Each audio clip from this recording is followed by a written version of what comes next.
बच्चों नमस्कार। आज तुम लोगों को हम रेसिस्टेंस कॉम्बिनेशन के बारे में बताएंगे।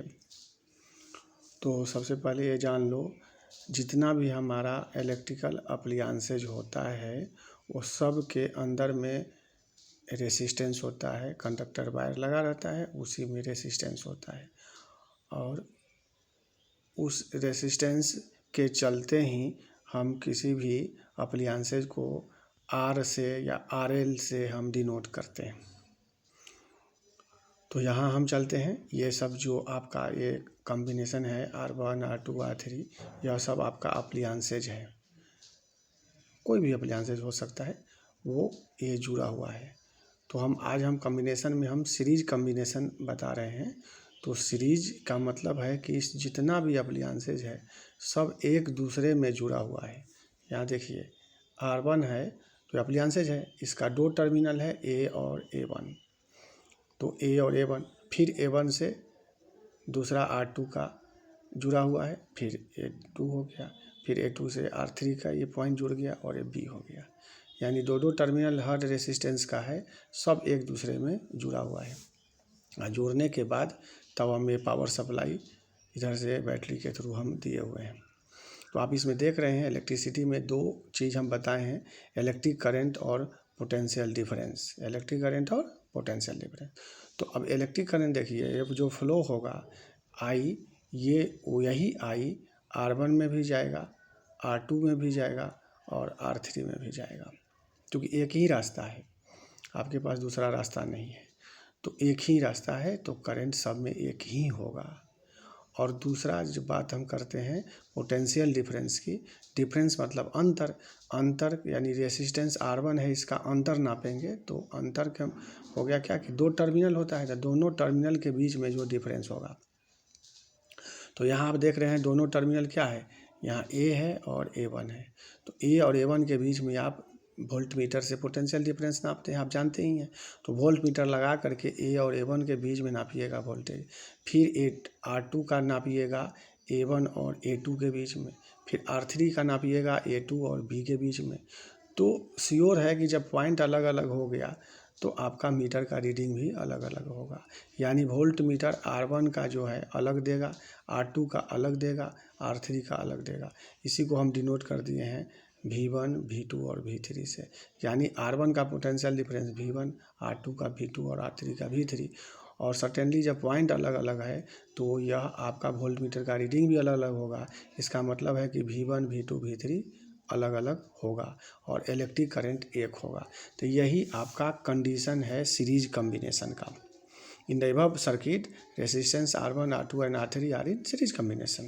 In above circuit, if R1, R2 and R3 breaks, then circuit will open and current flow will stop. तो सीरीज कॉम्बिनेशन में यही होता है कि वही R1, R2, R3 में से कोई भी रेसिस्टेंस अगर ब्रेक कर जाता है तो रास्ता ब्लॉक हो जाएगा, ओपन हो जाएगा और इलेक्ट्रिक करंट इसमें जाना बंद हो जाएगा। तो सीरीज कॉम्बिनेशन में भी है कि अगर कोई भी एक कंपोनेंट आपका अगर ख़राब हो गया यानी कट गया, ओपन हो गया, तो करंट का फ्लो बंद हो जाएगा। तो इसलिए यहाँ पर दो कंडीशन है सीरीज कॉम्बिनेशन का। एक है potential difference across each resistance will be different, I V1 V2 and V3 will be different. आप देखें ही वहाँ पर आपको हम यहाँ बताए कि V1 V2 V3, V1 A और A1 के बीच में नापाएगा, V2 A1 और A2 के बीच नापाएगा और V3 जो है A2 और B के बीच नापाएगा। पॉइंट अलग अलग है इसलिए पोटेंशियल डिफरेंस सब अलग अलग आएगा। और करंट क्या देख रहे हैं, एक ही रास्ता से सब में जाएगा, यानी R1 R2 R3 सब में करंट एक होगा। तो दूसरा कंडीशन होगा electric current in each resistance will be equal, I current I in all resistance will be same because only one path is available for electric current. यानी एक ही path, यहाँ पर क्या देख रहे हैं आप, करंट आई ए से इन करेगा, एक ही रास्ता है। तो एक ही रास्ता है तो R1 में जो करंट जाएगा वही R2 में जाएगा, वही R3 में जाएगा, यानी करंट सब में एक होगा। तो यही दो कंडीशन हो गया सीरीज कॉम्बिनेशन का कि potential difference of each resistance will be different and electric current in each resistance will be same. तीसरी बात, जब सीरीज कॉम्बिनेशन हमारा जब होगा तो अब आपको बता ही दिए V1 V2 V3 अलग अलग होगा। और अगर ऑल टुगेदर तीनों रेसिस्टेंस 3 4 5 6 जितना भी लगाना है आप सीरीज में लगा सकते हैं। तो लगाने के बाद अगर ऑल टुगेदर सोचते हैं R1 R2 R3 तो इंडिविजुअल है, ऑल टुगेदर आपका कितना रेसिस्टेंस हो जाएगा। तो इसके लिए फार्मूला है, दिया हुआ आपका फार्मूला R बराबर है R1 + R2 + R3, यानी जो 3 रेसिस्टेंस 4 5 6 जितना भी रेसिस्टेंस है वो सब को एक साथ आप सम कर दीजिए, वही टोटल रेसिस्टेंस होगा। इसमें कुछ सोचना नहीं, जितना भी सीरीज में आप रेसिस्टेंस लगाए हुए हैं सबको आपस में आप जोड़ दीजिए, वही आपका टोटल रेसिस्टेंस हो जाएगा। इसके आधार पर हमने क्वेश्चन आपने न्यूमेरिकल आपको दिए हैं, एग्जाम्पल दिए हैं आपको। Find the total resistance for given circuit. ये R1 R2 R3 3 सीरीज में जुड़ा हुआ है, 5 6 5 6 एंड 8 इसका वैल्यू है।